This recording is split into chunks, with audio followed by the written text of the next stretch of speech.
Alors, bonjour à tous. On va aborder le thème d'équation différentielle. En particulier, ce qui m'intéresse ici, c'est aborder la notion de zéro isolé ou non isolé d'une fonction.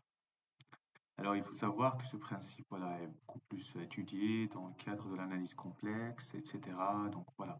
On ne va pas rentrer dans ces détails, on va juste prendre ce qu'il nous faut pour pouvoir l'appliquer, l'utiliser pour une équation différentielle.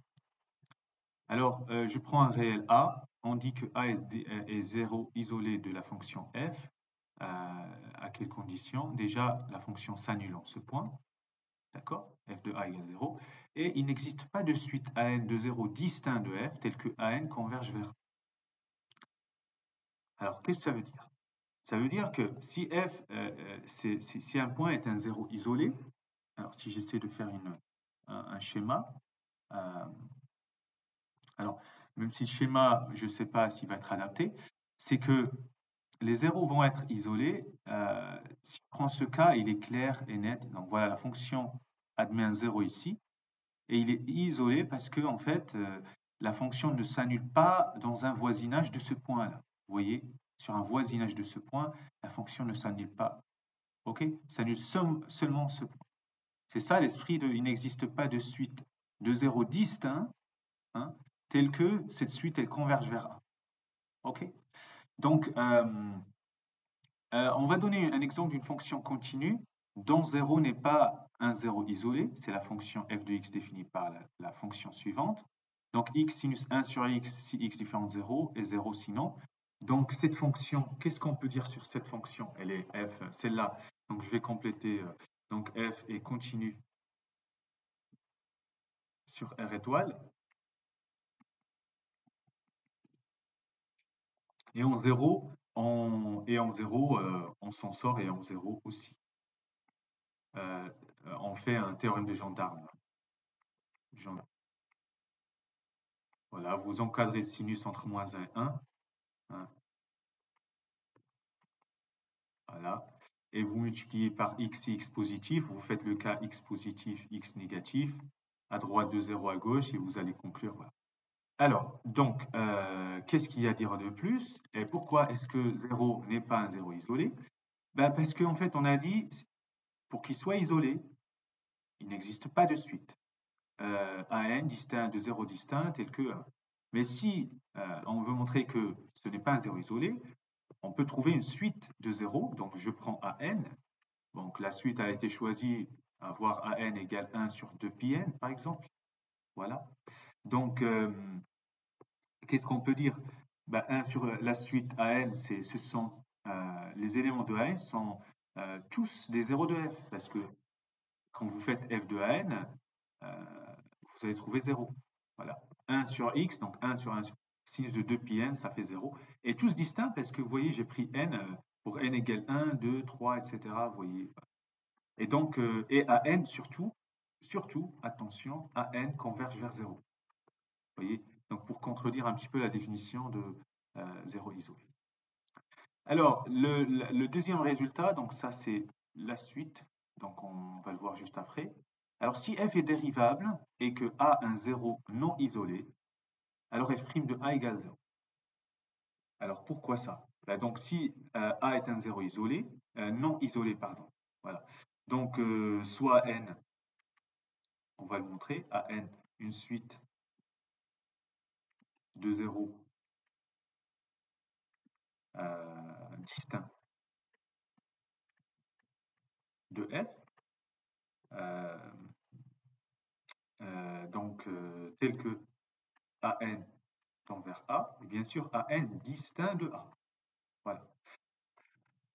Alors, ben, f est dérivable, donc on va utiliser ça. Donc on va faire le rapport f de AN moins f de A sur AN moins A. Et ça, c'est 0, puisque f de AN, donc si je remplace f de AN, c'est 0, moins 0, sur AN moins A, c'est 0 sur AN moins A, ça fait 0. D'un côté, et de l'autre, si je fais la limite quand n tend vers plus l'infini, or la limite quand n tend vers plus l'infini, f de an moins f de a sur an moins a, eh ben, comme an converge vers vers a, pardon, euh, quand on tend vers plus l'infini. Donc ça tend vers f' de a. Voilà. On a supposé la fonction dérivable sur i, continuité, etc. Et donc, par égalité, donc finalement, ce rapport qu'on a calculé, il est égal à 0 aussi. Donc, voilà le résultat à retenir. Si vous avez f dérivable sur i et qu'elle a un zéro non isolé de f, elle a un zéro non isolé, alors elle s'annule, la dérivée s'annule en. Voilà. Alors pourquoi ça? Parce que voici le résultat qu'on veut démontrer. F, soit f une fonction du segment du AB dans R non nul, cette fonction non nulle est solution de l'équation différentielle de degré 2 à coefficient non constant, donc y seconde plus p de t y prime plus q de t y égale 0, avec p et q sont des fonctions continues sur AB. Alors, regardons le résultat, f ne peut avoir une infinité de 0. Très bien. Alors, si on veut démontrer ce résultat, alors c'est parti. Donc, alors, preuve, donc on va utiliser ce qu'on a fait avant, hein. Donc l'idée, preuve, montrant que les zéros de f sont isolés. Alors,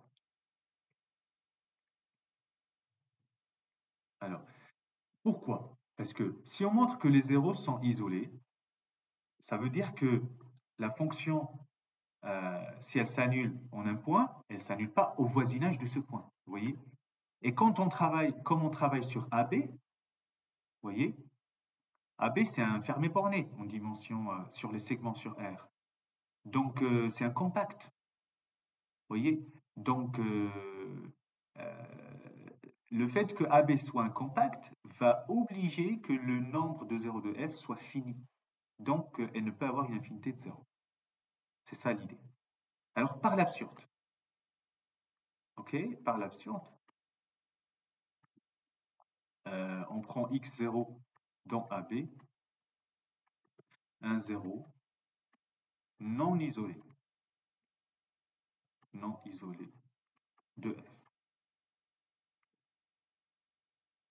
Alors, puisque c'est un 0, alors f de x0 égale 0, et grâce à la proposition juste au-dessus, f' de x0 égale 0.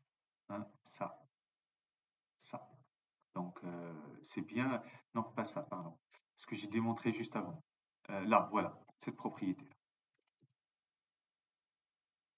Hop, voilà.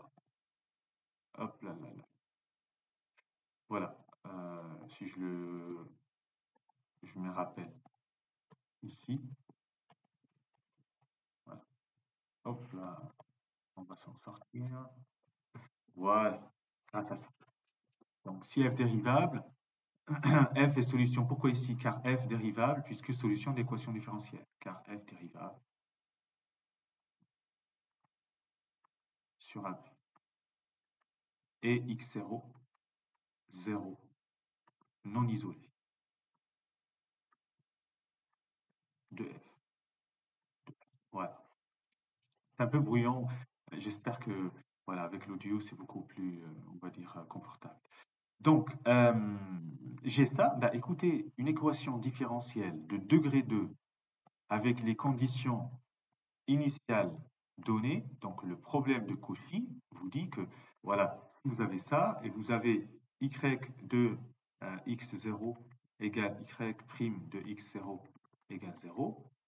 Hein, problème, condition initiale, par théorème.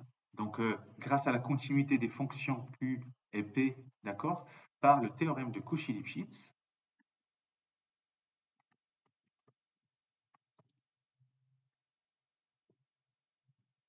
ok, il existe une unique solution.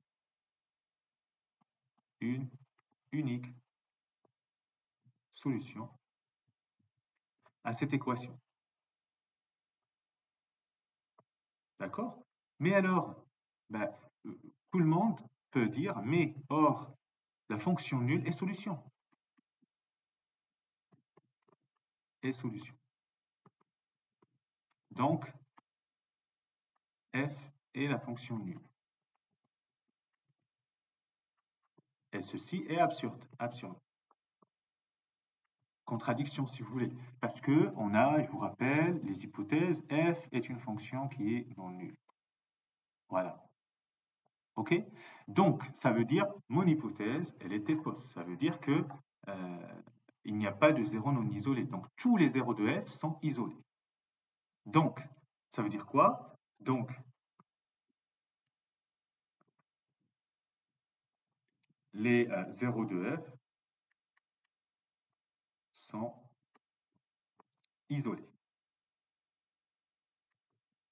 Et donc, et ou encore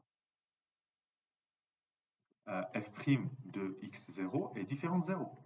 Hein, parce que le fait que d'avoir supposé qu'il était non isolé, on avait f' de x0 égale 0 grâce à ce rappel. Mais donc là, on sait que c'est pas vrai. Donc, ou encore f' de x0 différent de 0 pour x0, 0, isolé de f sur AB. Alors, quel est notre raisonnement? Alors, c'est ce que j'ai dit au début, donc f' étant continu. Pourquoi? Parce que f est solution de l'équation différentielle de degré 2, donc au moins dérivable 2 fois. Et donc la première dérivée est continue et elle est dérivable aussi, la première dérivée. Donc f' étant continu, et donc f est strictement monotone.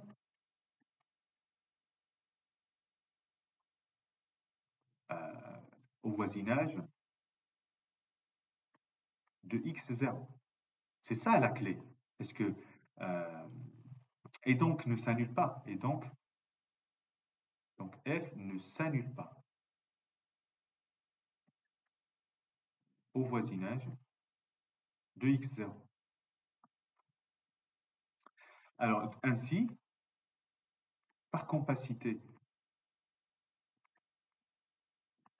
de l'intervalle AB, f admet un nombre fini de zéros isolés. Voilà, j'ai trouvé ça très joli, très intéressant et c'est rarement voilà, utilisé. Voilà, voilà c'est fini. Bon courage.